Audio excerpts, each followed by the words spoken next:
So, have you ever wondered what's really happening inside your computer? You know, when you click an icon, type a command, or even just browse the web, it feels almost like magic, doesn't it? But beneath all those glowing pixels and, well, responsive clicks, there's an incredibly structured system at play, almost like an orchestra. Today, we're going to peel back those layers. We're embarking on a deep dive into the fundamental architecture of the GNU Linux operating system. Our mission really is to demystify two absolutely crucial concepts: user space and kernel space. It's about understanding the very core blueprint, the thing that underpins your system's stability, security, and frankly, its ability to actually do anything. Right. And the core insight here, it isn't just for seasoned developers or system administrators. Truly understanding this fundamental division, this kind of invisible line, it's key to appreciating how your system stays secure, how it manages resources so efficiently, and why it doesn't just, crash every 5 minutes, even with a dozen applications open. It offers a much deeper understanding of the digital world you interact with every single day. We'll be drawing all our insights from that comprehensive overview, GNU-Linux.kernel and user space demystified. Mm-hmm. Mm-hmm. So yeah, let's explore this crucial divide. Okay, so to really appreciate this architecture, we need to begin with a foundational concept: the strict separation. Think of it like a highly secure building, maybe with multiple layers. You have the public areas, the lobbies, visitor centers, where anyone can go about their business, but their access is limited, right? They can't touch anything vital. Then, deep inside, you have the restricted zones, the high security areas, like server rooms, power generators, the vault, where only highly privileged personnel with special clearance can actually enter and operate.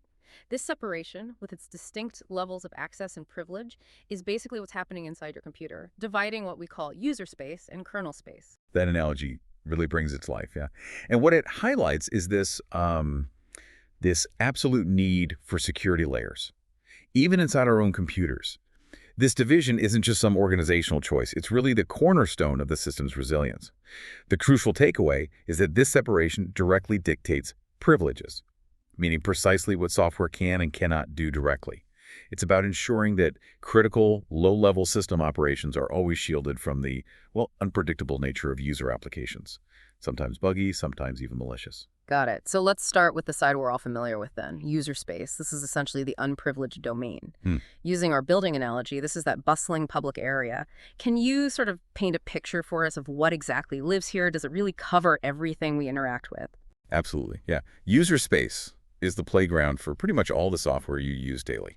Everything you see and interact with your web browser, your word processor, video games, music player, even the command line tools you might use, like for scripting, they all live here. It's where your Spotify runs, your Photoshop, your VS Code, even those simple commands like lils and grep.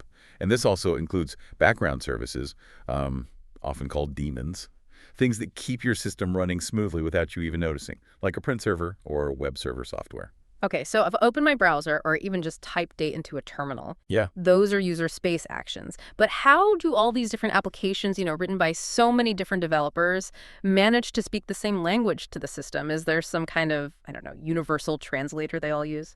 That's a really perceptive question because there absolutely is. Applications, yeah, despite their variety, they interact with the system through standard libraries. And the most prominent of these in the GNU Linux world is the GNU C Library, or glib.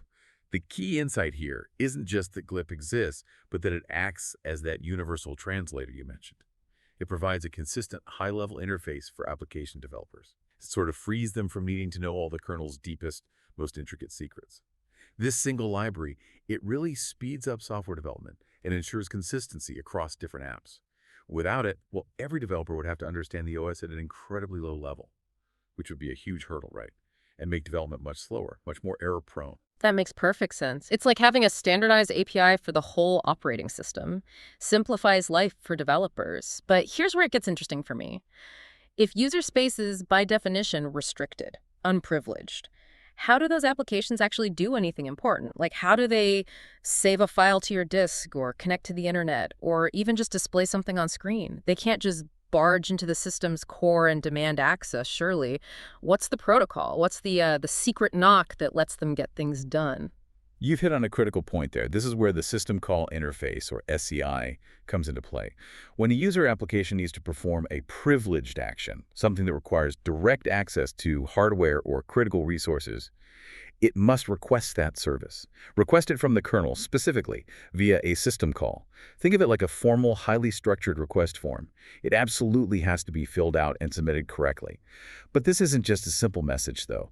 The real genius is in the underlying mechanism. Oh, what's the deeper mechanism then? What's really going on? So when an application makes a system call, it actually triggers a secure transition of the CPU, the central processing unit. It switches from what we call unprivileged user mode to privileged kernel mode. The CPU mode switch is a really critical security feature. The kernel then takes over, performs the requested task, maybe reading a file, opening a network connection, writing data, whatever it is. And once it's done, it returns the result back to the application, which is still waiting in user space. This ensures that only authorized operations happen. It prevents rogue or faulty applications from directly manipulating hardware or messing with other programs. It's how your system maintains that strict barrier against, well, potential chaos. Wow, that's a powerful image. The CPU literally changing its operational state. It's like getting permission from a high-security government official to access a sensitive database. You can't just walk in and pull files yourself. You have to submit a formal request through a very specific, vetted channel. Then the kernel in our case, performs the action for you and hands you back the approved result. It's not just a gate. It's like a gate with a full security protocol, making sure only the right actions get through. Okay, so now that we've seen how user space applications request services, let's shift focus. Let's go to the other side of that really tightly controlled gateway, kernel space. This is the privileged domain. If user space is the bustling public lobby, kernel space is the absolute nerve center, the control room. This is where the real power lies, right? With complete unrestricted access to all the system hardware, this is the heart of the operating system, basically orchestrating everything. Precisely. The kernel's main job is to manage the system's resources securely and efficiently. It acts as the ultimate authority. And it does this through several highly specialized teams, you could say.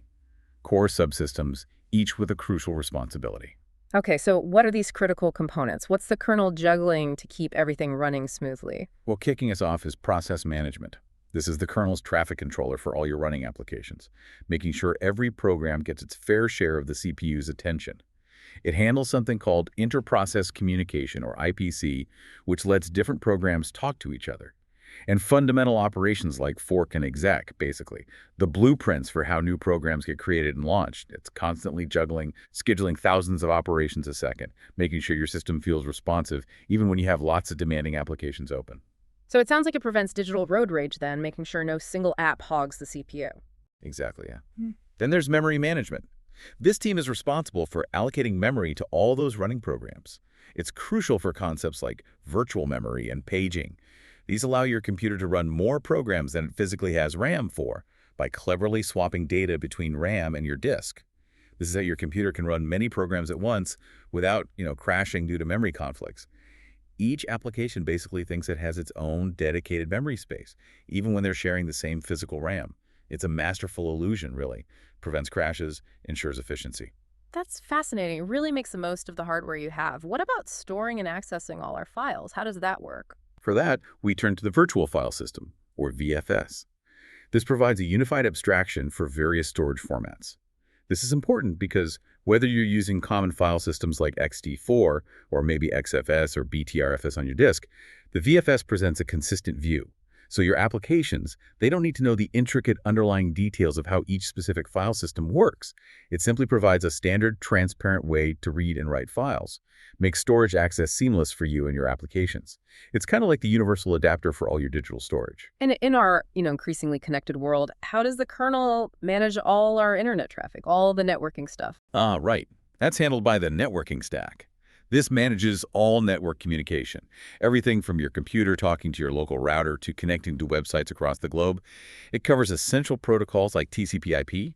It handles sockets for application-level communication, and it includes the NetFilter firewall for security. This is how your computer talks to the outside world, Securely sending and receiving data and protecting itself from unwanted intrusions. Think of it as the secure post office for all your digital mail. So all this powerful management and oversight, it means the kernel needs direct control over the physical components, doesn't it? Like the CPU, RAM, disks. It's not just a manager. It's the only part directly interacting with the hardware itself. You've got it. Exactly. And that direct interaction is largely facilitated by device drivers. These are the specialized translators, essentially. They take software requests from the kernel and turn them into actions the actual hardware understands. Think of them as custom instruction sets for every unique piece of hardware you have plugged in, whether it's a block driver for your hard drive, or a character driver for your keyboard or ethereal port, or a network driver for your Wi-Fi card. These drivers are essential. They're needed for the kernel to effectively command the physical components of your machine. Without them, your powerful hardware would just be, well, a collection of inert components. Pretty useless. Wow, it really makes you realize the sheer orchestration happening behind the scenes, stuff we rarely even think about. Yeah. So we've talked about a lot of technical terms, glib, SCI, VFS, but let's try to connect the dots now. What does this deep dive into user space and kernel space ultimately mean for you, the listener, and your daily computer experience? How does this fundamental architecture actually impact your digital life? Okay, yeah, this kernel user space separation provides, I'd say, 3 massive benefits that directly affect your experience every single day. First, and critically, system stability. Because applications are confined to user space and must request privileged actions from the kernel. A crashed application generally cannot bring down the entire system. Imagine if simple browser tab crashing could take down your whole operating system. That's what this separation helps prevent. Usually, only that one misbehaving application might fail. The rest of your computer keeps humming along, allowing you to just close and maybe restart the offending program. Second, and this is huge, system security. The kernel's privileged nature protects critical resources from malicious user space programs. This architecture is the reason a rogue app can't just, delete your operating system files or install a rootkit easily or spy on other programs directly. It has to go through the kernel, and the kernel acts like a vigilant bouncer, checking every request against security policies. This is your primary defense against a lot of cyber threats, ensuring an untrusted application can't just wreak havoc on your entire system. And third, efficient resource management. We touched on this with process and memory management, but it really bears repeating. The kernel optimally allocates CPU time, memory, disk access, all those resources to all the running programs. It's constantly juggling, prioritizing, distributing resources so that your computer feels responsive, even when you're running many demanding applications at the same time. This separation allows the kernel to orchestrate everything with maximum efficiency, making sure your system runs as smoothly as possible. The profound insight here is that this two-tiered system isn't just technical jargon. It's the foundational blueprint for robust computing, delivering stability, security, and efficiency. That's a really powerful summary. So just to recap our journey quickly, we started in the unprivileged user space where all your applications live their digital lives. Then we discovered the crucial system call interface that rigidly controlled secure gateway allowing user space to talk to the inner workings.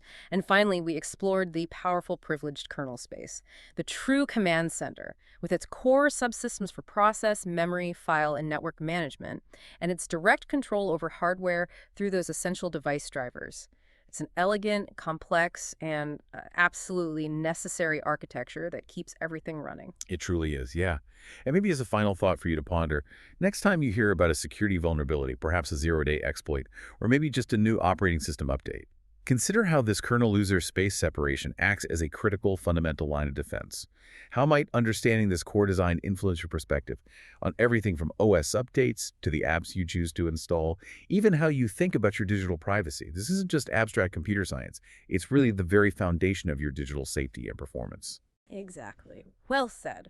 We hope this deep dive has given you a newfound appreciation for the invisible layers of complexity and ingenuity that make modern computing possible and secure. Keep exploring, keep questioning, and thanks for joining us on the deep dive.